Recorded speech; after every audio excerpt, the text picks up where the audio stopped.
many of you know, the Cornell College has a long history within the political arena, not only in this state, but also across the country. So our next presenter is Jo Warren. And Jo, as you heard Rob mention earlier in the program, worked in Congressman Dave Loebsack's office. And she will be a 2011 graduate, and she is the Martin Fellow in Representative Government.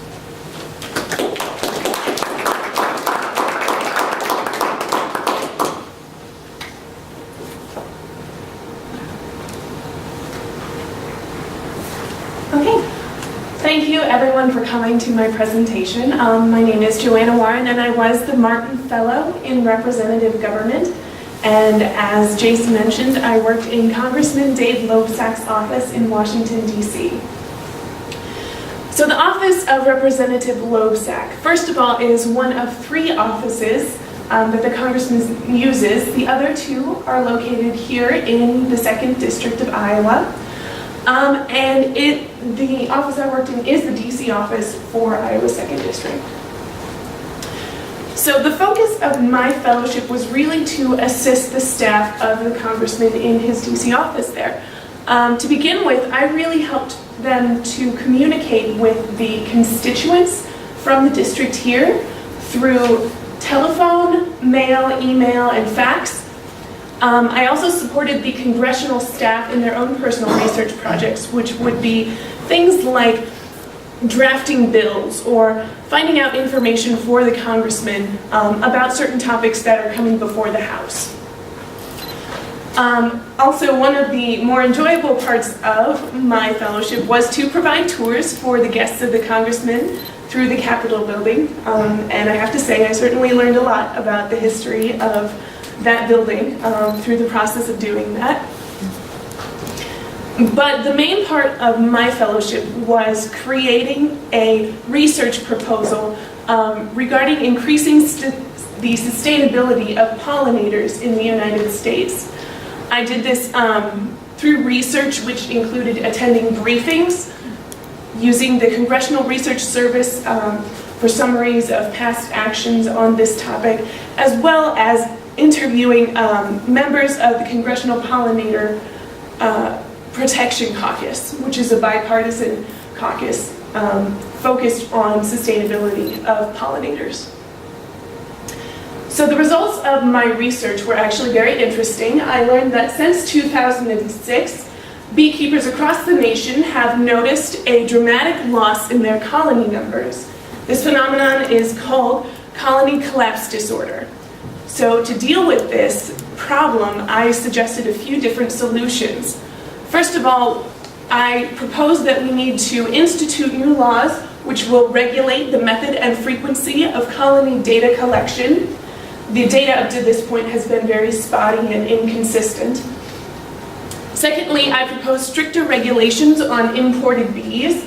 Colony collapse disorder has been possibly linked to the importation of bees from Europe, which may have been diseased or sick, which could then contaminate the colonies that we have here in the United States.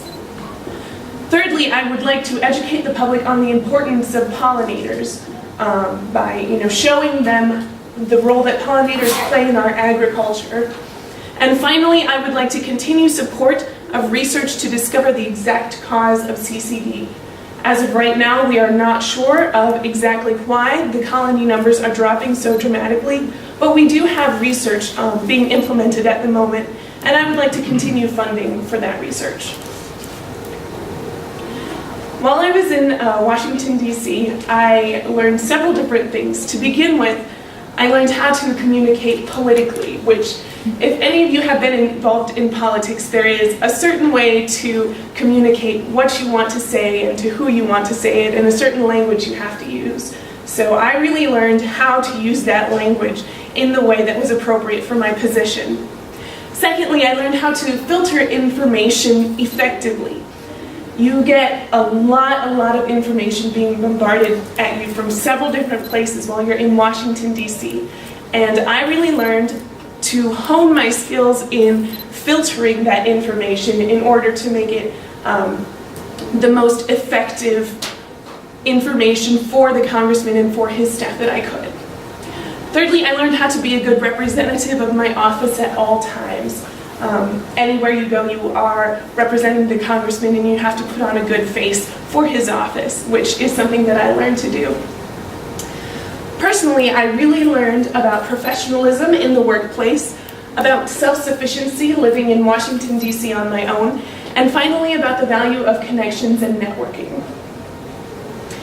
The impact of my fellowship has been rather far-reaching. To begin with, academically, it gave me an exposure to a lot of different topics which I can use for future studies, be it in or outside of Cornell classes. Secondly, it gave me a great insider view of our political system, which is a little bit different from what they teach you in your high school government classes, so that was really interesting for me. Professionally, I gained Hill experience, which is a quality that is very highly valued in job applicants. So that was a great thing for me. And I also, again, made many professional connections, which will help me get my foot in the door in any future job applications. For the future impact of my fellowship, to begin with, it clarified my view of possible career choices and provided an into the political sphere. Over the summer, I realized that my future does not lie in a congressional office, and that's okay, because I did realize that I would be interested in doing something more in line with public policy. So by doing this research, or by doing this fellowship, it really gave me a clear view of where I wanted to head. Secondly, this has been a wonderful resume builder for me. It's a great experience, which I am very grateful for. And thirdly, it has inspired attitudes of self-confidence and independence. I would like to give a special thank you to the donor of my fellowship. It was donated in honor of Mr. Eben Weaver Martin. To my site supervisor, Edmund Jerkovich, who was wonderful, and I'm sending many thanks to him, and also to my faculty sponsor, Stephen Hemelt. Thank you very much.